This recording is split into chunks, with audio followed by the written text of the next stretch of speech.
যখন মাইয়েতকে কবরে শোয়ানো হয় তখন সে তাকে দাফন করে যাওয়া ব্যক্তিদের হাঁটার খসখস আওয়াজ শুনতে পায়। এরপরে তাকে যখন শুইয়ে দেওয়া হয়, সে যদি মুমিন ব্যক্তি হয় তাহলে তার মাথার দিকে তার সালাত এসে দাঁড়িয়ে যায়। দুনিয়াতে আপনি যে নামাজগুলো পড়েছেন, আমি যে নামাজগুলো পড়ছি, এগুলো মাথার দিকে দাঁড়িয়ে যায়। ডান দিকে চলে আসে তার সওম মানে কি? রোজা।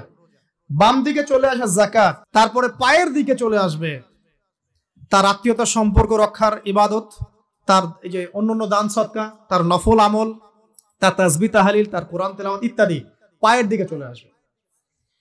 এখানে একটা হাদিস এসেছে, সূরাতুল মুলক যে ব্যক্তি রাতের বেলা তেলাওয়াত করবে, কোন সূরা ভাই? তাবারাকাল্লাযী বিয়াদিহিল মুলক ওয়া হুয়া আলা কুল্লি শাইইন কাদির। এই সূরা যে ব্যক্তি রাতের বেলা করে তেলাওয়াত করবে, ইনশাআল্লাহ সূরা মুলক কবরে তার সাথে থাকবে এবং কবর আযাব থেকে সূরা মুলক তাকে বাঁচাবে ইনশাআল্লাহ। আমি বুঝাচ্ছি যে কি অবস্থাটা হবে। এবার দুজন ফেরেশতা মাথার দিক থেকে আসবেন, আসতে চাইবেন, সালাত বলবে এখান দিয়ে আসা যাবে না, এদিক দিয়ে আসা যাবে না।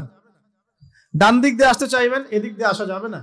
বাম দিক দিয়ে আসতে চাইবেন, যাকাত বলবে এদিক দিয়ে আসা যাবে না। পায়ের দিক দিয়ে আসতে চাইবেন, আমলগুলো বলবে এদিক দিয়ে আসা যাবে না। তখন যাই হোক, তারা আসবেন। এটা কথা কি? এটা কথাটা হচ্ছে যে সালাতের গুরুত্ব, মানে সে সালাত আদায় করেছে, সে আমার হক আদায় করেছে, আমি তার পক্ষে আছি, এটা পক্ষে বোঝাচ্ছে। রোজা বলবে আমি ওর পক্ষে আছি, তাকে আপনি কোনো শাস্তি দিবেন না, আমি তার পক্ষে আছি। আপনারা দুজন তাকে শাস্তি দিবেন না, আমি যাকাত তার পক্ষে আছি, এটা পক্ষে থাকার কথা।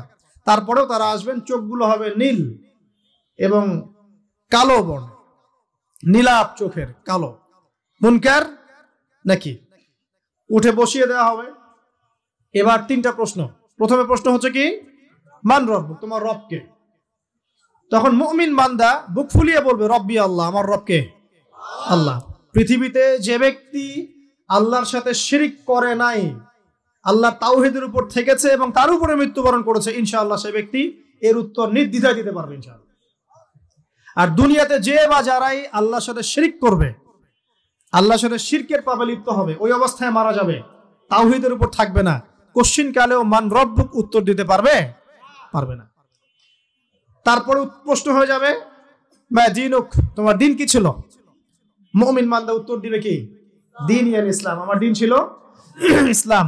এখানে শুনে রাখেন, পৃথিবীতে যারা ইসলামকে পরিপূর্ণরূপে পালন করবে তারাই এই উত্তর দিতে পারবে ইনশাআল্লাহ।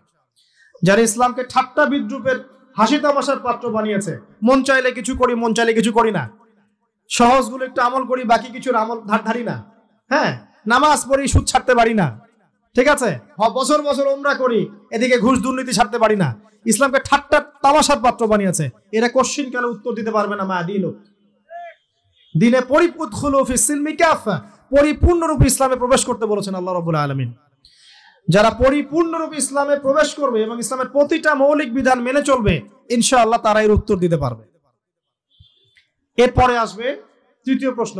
নবী সাল্লাল্লাহু আলাইহি ওয়াসাল্লামকে দেখানো হবে।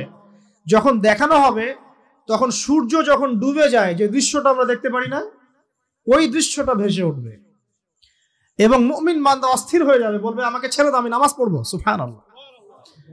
তার কারণ তার কাছে মনে হবে যে আসরের ওয়াক্ত হয়ে গেছে, আসরের ওয়াক্ত চলে যাচ্ছে, আমাকে নামাজ পড়তে হবে। চিন্তা করেছেন? ওই যে একটা হাদিস আছে না, যে 7 শ্রেণীর মানুষকে আল্লাহ রাব্বুল আলামিন আরশের ছায়া দিবেন, তার মধ্যে এক শ্রেণীর মানুষকে যার অন্তর মসজিদের সাথে ঝুলে থাকে, তার মন মসজিদের সাথে ঝুলে ছিল, এই সূর্য ডুবে গেল বলে আমাকে ছেড়ে দাও, আমি নামাজ পড়তে যাব। তখন ফেরেশতারা বলবেন তোমাকে নামাজ পড়তে দেয়া হবে, তবে তার আগে তুমি এর উত্তর দাও। কি উত্তর? এই ব্যক্তির দিকে তাকাও। তখন নবী সাল্লাল্লাহু আলাইহি ওয়াসাল্লামকে দেখানো হবে, সাল্লাল্লাহু আলাইহি ওয়াসাল্লাম দরুদ পড়বেন। বলা হবে যে এই ব্যক্তির সম্পর্কে তোমার কি ধারণা?